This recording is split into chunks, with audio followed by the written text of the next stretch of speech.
ابھی چند روز پہلے ایک موضوع پر ڈیبیٹ ہوئی، کیا خدا موجود ہے؟ Does God exist? خدا کے وجود پر ڈیبیٹ ہوئی، اور تعجب کی بات یہ ہے کہ ڈیبیٹ میں بیٹھنے والوں میں ایک شخص وہ ہے جو مسلمان کہلاتا ہے اور ایک شخص وہ ہے جو مسلمان ہے۔ دوستو، مسلمان گھر میں پیدا ہونا کوئی بڑی بات نہیں ہے، کیونکہ ہمارے نبی کا فرمان عالی شان ہے، کلو مولود یولد علی فطرت الاسلام، ہر پیدا ہونے والا بچہ اسلامی فطرت پر پیدا ہوتا ہے، مسلمان پیدا ہوتا ہے، لیکن اس کے والدین اپنے مذہب میں اسے ڈھال دیتے ہیں، اپنے مطابق اسے بنا دیتے ہیں۔ تو مسلمان گھر میں پیدا ہونا کوئی بڑی بات نہیں ہے، بڑی بات یہ ہے اسلام پر زندگی بھی گزارے اور مرتے دم تک اسلام پر ثابت قدم رہے اور آخر میں اسلام کے ساتھ میں دنیا سے جائے تو کامیابی کی بات ہے۔ دوستو، اسلام علم حاصل کرنے سے منع نہیں کرتا ہے، چاہے دین کا علم ہو، دنیا کا علم ہو، اسلام علم سے منع نہیں کرتا ہے، بلکہ علم پر جتنا زور اسلام دیتا ہے شاید ہی کوئی مذہب دیتا ہوگا، کہ جس کی کتاب قرآن، اس کی پہلی وحی اور پہلا لفظ اقرا ہو، پڑھیے، جو پڑھنے سے شروع ہوتی ہے، جس کی اسلام کی پہلی وحی اور قرآن کی پہلی آیت ہی پڑھنے کے بارے میں ہو، وہ اسلام علم سے کیسے روک سکتا ہے؟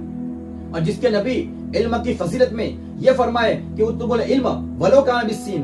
علم حاصل کرو اگرچہ تمہیں چین تک جانا پڑے، تو جو نبی علم کے بارے میں یہ بتاتے ہو، وہ اسلام علم سے کیسے روک سکتا ہے؟ اور جس کے بارے میں علی یہ فرما دے کہ رضینا قسمت الجبار فینا لنا علم وللجہال مال، مولا کائنات فرماتے ہیں کہ ہم اللہ کی تقسیم سے راضی ہے کہ اس نے ہمیں علم دیا اور جاہلوں کو مال دیا۔ جو علم کے بارے میں یہ فرماتے ہو مولا کائنات، وہ اسلام علم سے کیسے روک سکتا ہے؟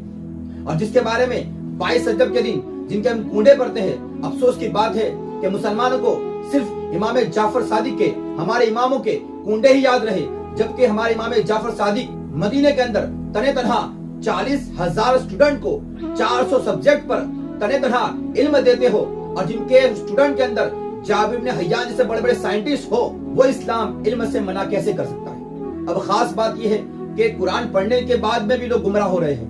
حدیثیں پڑھنے کے بعد میں بھی لوگ گمراہ ہو رہے ہیں، تو ہم بچے تو کیسے بچے؟ تو اس کا راستہ غدیر خم کے موقع پر ہمارے نبی نے دے دیا تھا۔ ہمارے نبی نے فرمایا تھا کہ قرآن اور اہل بیت کو ساتھ میں رکھو، قرآن پڑھنا ہے تو اہل بیت کو ساتھ میں رکھ کر کے پڑھو، ان کی محبت کو دل میں رکھ کر کے پڑھو، اور ان کو فالو کرتے ہوئے، ان کی زندگی کا مطالعہ کرتے ہوئے، ان کے دامن سے وابستہ ہوتے ہوئے، اور ان کی محبت کا چراغ اپنے دل میں جگا کر کے اگر تم علم حاصل کرو گے تو انشاءاللہ کبھی گمراہ نہیں ہوگے، ورنہ قرآن بھی تمہیں گمراہ کر دے گا، حدیث بھی تمہیں گمراہ کر دے گی، یہ علم بھی تمہیں گمراہ کرے گا۔ اگر تمہیں گمراہی سے کوئی بچا سکتا ہے تو وہ اہل بیت کا دامن ہے۔ قرآن اور اہل بیت کو اگر آپ ساتھ میں رکھو گے، نبی کے اس آخری فرمان پر عمل کرو گے، تو انشاءاللہ دنیا میں بھی کامیاب رہو گے، آخرت میں بھی کامیاب رہو گے۔